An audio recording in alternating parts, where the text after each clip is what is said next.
Okay, Stephen A., the Lakers snapped their 11-game losing streak against the Clippers in last night's 130-125 overtime win. LeBron James put up 35 points, 12 boards, 7 assists in 42 minutes to lead the way. Davis and Russell followed with 27 apiece. Okay, Stephen A., this is what I need you to tell me. Who's going to be the key to the Lakers' success this season, not named LeBron or AD? I got to tell you something. The names that I'm coming up with is Austin Reaves, because I think that Austin Reaves obviously is really blossoming into that off-guard spot, not to mention the fact that he can play point for you. And when D'Angelo Russell is not being effective and as efficient as you need him to be, dare I say not even aggressive, then you've got a different kind of problem. And Austin Reaves definitely helps to offset that. But it'll be a combo. It'll be a combination of Austin Reaves along with a guy like Gabe Vincent, who was with Miami last year as a starter throughout the postseason and helped propel them to the NBA Finals before they lost to Denver. Those two names come to mind more so than anybody else because obviously if you're getting great guard play, I think that helps LeBron James immensely. They're not the only ones, of course.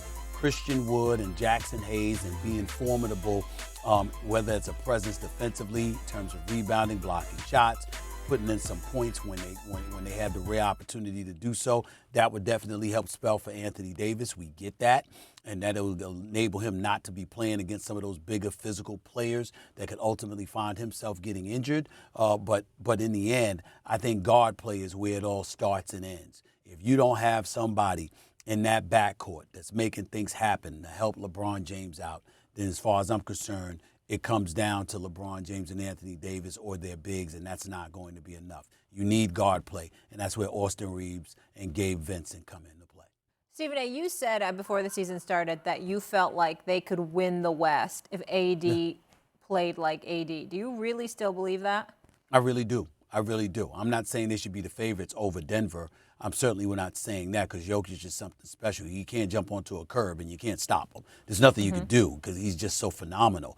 The flip side to it, however, is that if anybody could match him talent-wise, it's Anthony Davis. What Anthony Davis brings to the table defensively makes him more formidable against Jokic than most other big men. And offensively, we know what he can do. If he can go out there and average 28 and 12, or dare I say 30 and 13 or 30 and 12, which he is fully capable of doing, and making sure his presence is felt not just in the first quarter but in the fourth quarter, certainly the Los Angeles Lakers' chances of coming out of the West would improve significantly. Yeah. That's how I view it. Of course, it takes those other components that come into play as well. But look at the depth. Look at the Lakers and what they have. Hachimura, Vanderbilt. You've got D'Angelo Russell. You got Austin Reaves. You got Gabe Vincent there now. You got Jackson Hayes and Christian Woods they acquired to buffer their front line. You kept LeBron James and Anthony Davis, obviously. The Lakers are deep. They have size. They have athleticism. They can push the ball up the floor. They can hit perimeter shots. And more importantly, they can defend. They can amp it up. When you have those things going on, I would tell you, yes, they do have a chance of coming out of the West, without question.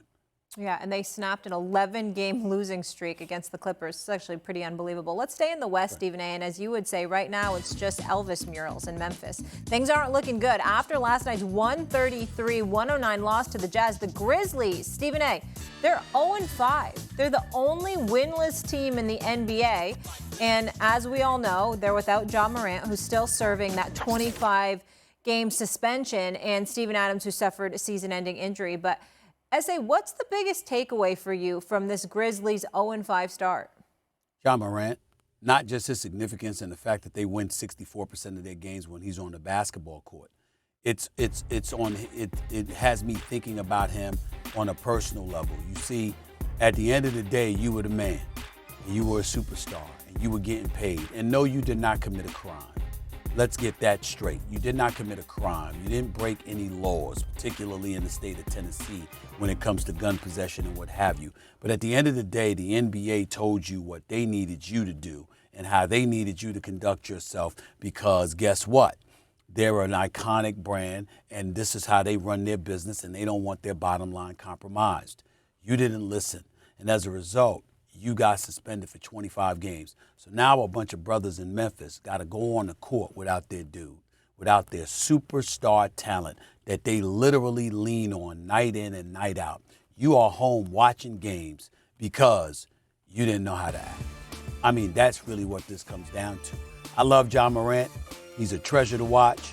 He's great for the NBA when he's on the basketball court. But all of us who are basketball lovers, who support the NBA, who cover the NBA, we're all disappointed. And the reason why we're disappointed is not because of the mistake that he made. It's because he did it more than once. And he did it more than once after he had spoken to the commissioner of the National Basketball Association and then went against everything he purported to be about. And so when you look at it from that perspective, you can point to immaturity, you can point to arrogance, you can point to any of those things and say maybe that was it. We don't know definitively. But what we do know is that if you can literally sit there and deny that you were thinking about yourself, what's undeniable is that you clearly weren't thinking about anybody else on your team. Because if you were thinking about the Memphis Grizzlies, you would have flown straight and you would have conducted yourself more appropriately and you wouldn't be in this position. Yeah. He's set to return December 19th, and that's versus the Pelicans. All right, Stephen A., you have a busy day, sir. I know you got acting, traveling, etc. So you take care of yourself, and I will see you on television tomorrow, 10 a.m. Thanks for watching, guys. Be sure to watch First Take Monday through Friday, 10 a.m. on ESPN. Be sure to check out more exclusive First Take debates on YouTube, and also check out the Stephen A. Smith channel. Hey!